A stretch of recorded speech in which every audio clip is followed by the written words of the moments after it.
Assalamualaikum warahmatullahi wabarakatuh. Perkenalkan, nama saya Laila Indah Pratiwi dari Perikanan kelas 2A. Di sini saya ingin menjelaskan mengenai filum Arthropoda. Dan pertama-tama kita akan menggambar beberapa contoh dari filum Arthropoda. Sekarang saya ingin menjelaskan sedikit mengenai filum Arthropoda. Filum Arthropoda adalah filum terbesar dari kingdom Animalia, atau bisa disebut sebagai hewan bersegmen yang memiliki banyak kaki. Nah, untuk struktur tubuhnya sendiri, yaitu arthropoda itu bersegmen dengan jumlah segmen yang bervariasi. Segmen bergabung membentuk bagian tubuh, yaitu kepala, dada, dan juga perut. Ciri lainnya adalah adanya kutikula keras yang membentuk rangka luar atau yang disebut sebagai eksoskeleton. Sistem saraf arthropoda berupa sistem saraf tangga tali atau yang biasa disebut sebagai ganglion, berjumlah sepasang yang berada di sepanjang sisi ventral tubuhnya. Sistem pencernaan terdiri dari mulut, esofagus, lambung, usus, dan juga anus. Lalu mulutnya dilengkapi dengan alat tambahan seperti mandibula dan juga maksila. Arthropoda bernafas dengan insang, trakea, atau paru-paru buku. Sistem metabolisme berupa cairan dikeluarkan oleh organ ekskresi, disebut saluran atau tubuh malpighi, kelenjar ekskresi, atau keduanya. Sistem sirkulasi arthropoda bersifat terbuka. Sistem sirkulasi terdiri dari jantung, pembuluh darah pendek, dan ruang sekitar rongga tubuh yang disebut sinus atau hemosol. Darah arthropoda disebut juga sebagai hemolimfa. Sistem reproduksi arthropoda umumnya terjadi secara seksual dan aseksual. Aseksual yaitu dengan partenogenesis. Habitat arthropoda ini sangat luas penyebarannya. Jadi ada yang di laut, daerah perairan tawar, gurun pasir, padang rumput, dan juga ada yang di daerah estuari.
Saya akan menjelaskan bagian-bagian tubuh dari hewan yang termasuk ke dalam filum Arthropoda.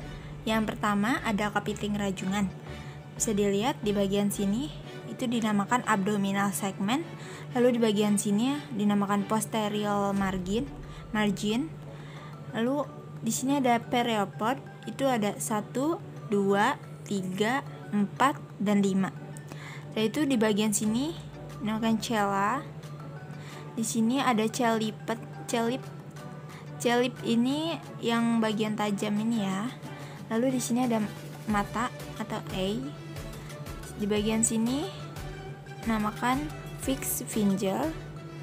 Lalu ada merus. Di sini merus. Lalu di bagian sini ada yang dinamakan lateral spine. Ini yang tajam, panjang. Lalu di bagian sini ada kosa. Maaf salah.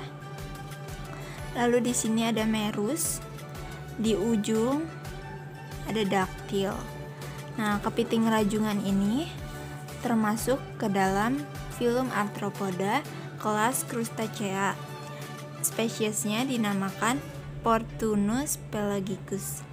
Kepiting rajungan ini memiliki beberapa manfaat untuk kesehatan, seperti mencerdaskan otak, meningkatkan kekebalan tubuh, mencegah osteoporosis, dan sebagainya. Selanjutnya, kita ke hewan mimi laut.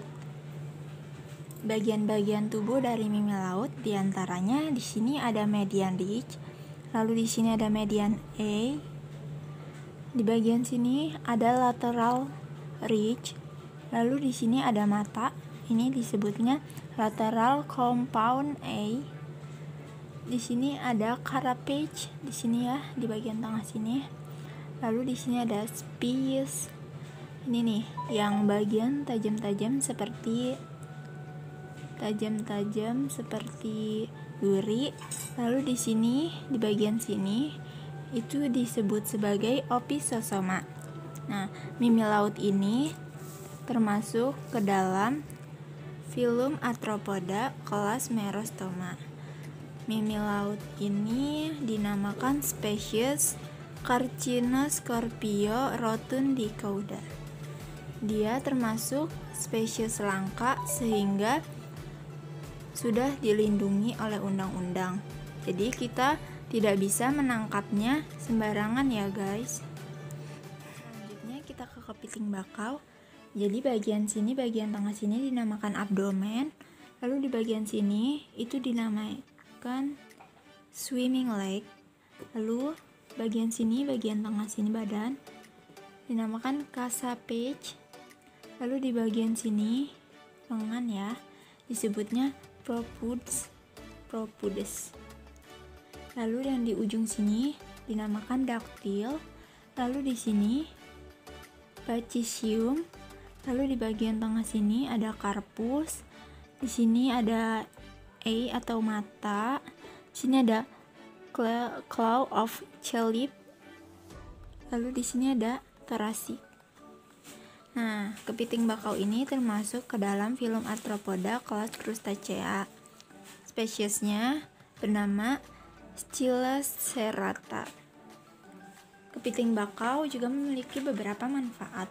Di antaranya meningkatkan penglihatan, mencegah kerusakan sel, membantu pemulihan luka, dan lain sebagainya. Selanjutnya kita ke udang Vanamei. Udang Vanamei ini bagian-bagian tubuhnya diantaranya di sini ada antena. Jadi ada antena 1, ada antena 2. Lalu di sini disebutnya rostrum A. Lalu di sini carapace. Nih, di bagian kepala. Lalu di sini ada yang namanya pleomore. Di sini namanya telosem. Lalu di sini disebut pereopod. Di bagian bawah sini disebutnya uropod. Lalu di sini yang panjang disebutnya mesilep. Nah, udang Vanamei ini merupakan filum Arthropoda kelas Crustacea. Spesiesnya dinamakan Lithopeneus Fanamei. Nah, udang fanamei ini memiliki beberapa manfaat, di antaranya penyeimbang hormon, mencegah penyakit kanker, sumber omega 3, dan lain sebagainya. Kita ke udang windu. Jadi di bagian sini ada yang namanya rustum, lalu di sini ada mata, lalu di bagian sini itu namanya ruas-ruas perut ya. Lalu ada antena, jadi antenanya yang panjang ini. Lalu di sini ada kaki. Kakinya itu dibagikan menjadi dua macam, yaitu kaki untuk berjalan dan kaki untuk berenang. Kaki untuk berenang berada di belakang, sedangkan kaki untuk berjalan ada di sini, di tengah. Lalu di sini ada telson. Lalu di sini ada uropods. Nah, udang windu ini termasuk ke dalam filum Arthropoda kelas Crustacea. Spesiesnya bernama Panaeus monodon. Udang windu ini juga memiliki beberapa manfaat, di antaranya yaitu mengoptimalkan fungsi otak, melancarkan sistem pencernaan, dan meningkatkan imunitas dan lain sebagainya. Selanjutnya kita ke udang ronggeng. Jadi di sini ada antena. Di sini ada torasik. Torasik itu dari bagian kepala sampai bagian tengah. Lalu ada abdomen. Abdomen dari tengah ke belakang. Lalu di sini ada uropod. Nih yang ini. Ini uropod. Lalu di sini ada thoracophod. Di sini ya, di bagian kepala. Nah, udang ronggeng ini termasuk ke dalam filum Arthropoda kelas Crustacea. Spesiesnya dinamakan Harpiosquilla rapidae. Nah, udang ronggeng sendiri memiliki beberapa manfaat juga, seperti menjaga kesehatan mata, mencegah penyakit darah rendah, menjaga kesehatan jantung, dan lain-lain. Nah, sekian penjelasan mengenai filum Arthropoda. Semoga bermanfaat ya. Wassalamualaikum warahmatullahi wabarakatuh.